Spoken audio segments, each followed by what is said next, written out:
Welcome. My name is Zsolt Huszár, and I'm going to talk about risk factors of cognitive decline in elderly population. I also work as a psychiatry trainee, and our vision that in the future cognitive decline will be avoidable by the widely used prevention program. That's why our mission is to assist in the development of prevention programs. We have two specific goals. First, we would like to evaluate the association between specific pathological protein changes and the rate of cognitive decline, and we would like to estimate the relevance and the biological effect of different risk factors of the major neurocognitive disorder. Our first topic is a systematic review and meta-analysis. The title is The Risk of Conversion to Neurocognitive Disorder Among Beta, Amyloid, and Phosphorylated Tau Exposed Subjects. There are typical pathological protein changes in Alzheimer which could start decades before cognitive symptoms. The two protein is the beta amyloid, which accumulate in the senile plaques, which is a typical pathophysical change in Alzheimer, and the other one is the phosphorylated tau, and it's make the neurofibril tangles. And although these proteins play a central role in Alzheimer, it's still unclear to what extent do the presence of these proteins accelerates cognitive decline. So this is our clinical question. We investigate two kinds of population, cognitively unimpaired subjects and patients with mild cognitive impairment. The exposure, of course, the mentioned two proteins, and we compare the lack of these proteins, and the outcome is a conversion to dementia or to mild cognitive impairment. Here you can see the systematic search, the flowchart of our systematic search. And now I would like to talk about our results. First, I'm going to talk about the MCI population, and here we pulled the articles which investigated mixed population. You can see the odds ratio for conversion among the beta amyloid positive subjects is 4.8. So they have 4.8 odds to convert to dementia. And one source of heterogeneity is a different follow-up time. We made subgroup analysis when we divided articles which used less than 5 years follow-up compared the articles when the follow-up time was more than 5 years. And we noticed there is no significant difference between the odds ratios. And I also would like to highlight that the conversion in 5 years among the MCI and mixed population is almost 50% to dementia, while the amyloid non-exposed, so just 14.6% converted to dementia. Here we investigated what could add when we measure also the phosphorylated tau, and we can see it increase the odds ratio odds ratio of conversion to dementia from 6.7 to 11.5, and also the patient I present these changes too. And that was the MCI and mixed population group, and we get the very similar results from the when we investigated the cognitively unimpaired subjects. Here the odds ratio for conversion even higher, it's 7.8. There are still no significant difference between where the subjects were followed less than 5 years or more than 5 years. And we believe it's a very important finding that 16.4% converted in 5 years. Now we are talking about cognitively healthy subjects, and among the amyloid negative, just 5% of them converted to neurocognitive disorder. The phosphorylated tau also increased the odds ratio for conversion from 8.9 to 19, but this is a statistically non-significant difference. We believe the reason of is the low number of studies, and that's why the confidence interval is relatively wide. So the summary. Limitation of this study is the heterogeneity of the population. For example, among the cognitively unimpaired group, in many cases, the patient have some subjective but not measurable or not significant cognitive symptoms, and also limitation of different follow-up times. Strength of this study, the large number of cases, the measurement techniques are different, how they measure these proteins, but all measurement techniques are accepted in the field. So the conclusion, the abnormal beta amyloid at phosphorylated tau levels greatly accelerates cognitive decline, both in the cognitively unimpaired and MCI population.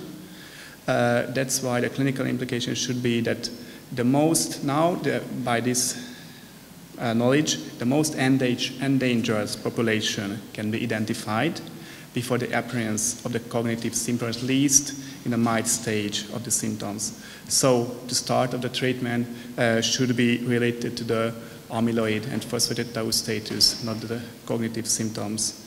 And the research implication is that now, by knowing why we are able to identify the most endangered population, the efficacy of different dementia prevention approaches can be more accurately assessed.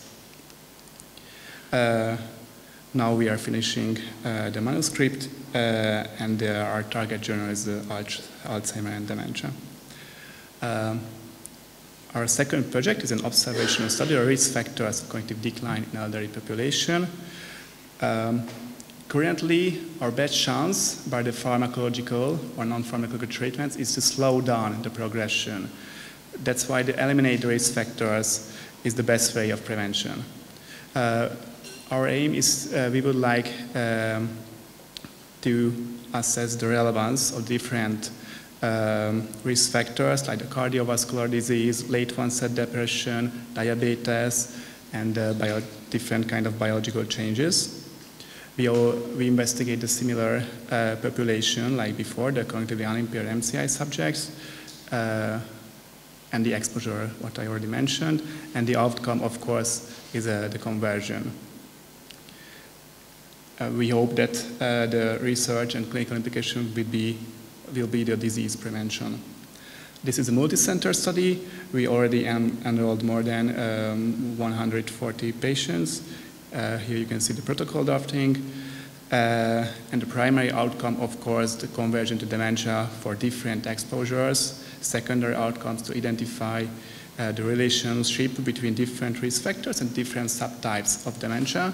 We would like to evaluate the performance of the risk estimation skills in our population, and we would like developing a prevention program too. Here is the overview, and thank you very much for your attention. Happy to answer your questions.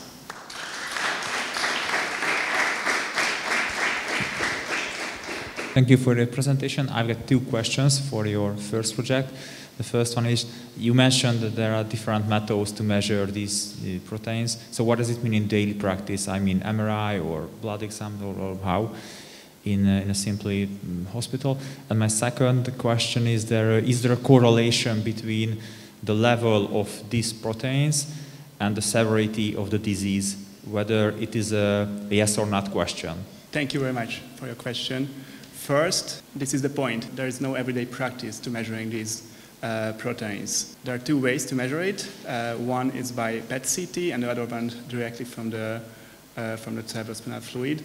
But this is our conclusion, our recommended clinical implication that should we use these proteins in a general practice. And the second question is, yeah, there is a strong relationship between the severity and the levels of these proteins. My question is about the follow-up period. You did a subgroup analysis, and based on that, what do you think, what is the ideal follow-up for these patients? The ideal follow-up? I mean, is it worth it to make it longer follow-up, these studies, or it's just enough I understand. 5 years Thank or you. less? Thank you very much for your question. The upper subgroup is when the follow-up time was more than 5 years, and the lower one when the follow-up time was less than 5 years. And you can see the odds ratio is higher when the follow-up time for less than 5 years. So maybe the strongest risk for conversion is the amyloid, and why the cardiovascular disease and any other risk factors cause dementia much slower. These proteins unfortunately cause dementia much faster, and so I don't know what's the ideal follow-up time, but in a shorter period, the odds ratio is higher. Recently, a research has been published that in Alzheimer's disease, one of the pillars of the Alzheimer research have been fabricated, and it consists of beta amyloid. Is this the case in your investigation? Does it have a relevance? The case of our investigation is that there is a clinical recommendation for researchers that the definition of the disease is changed. Now the recommendation for researchers that's only consider Alzheimer when these two proteins are pathological. But we would like to prove that it should be also not just a researcher but a clinical implication. This is the cause why we made this meta-analysis. Thank you. I noticed that the earliest publication was from 2005, right? Mm-hmm. So relatively this is a very young field of research, is that correct? Yes, it is. In the past, Alzheimer's disease was an autopsy diagnosis, but luckily, since the last decades, we are able to measure these proteins in vivo. But yes, this is a relatively new thing. Okay, thank you.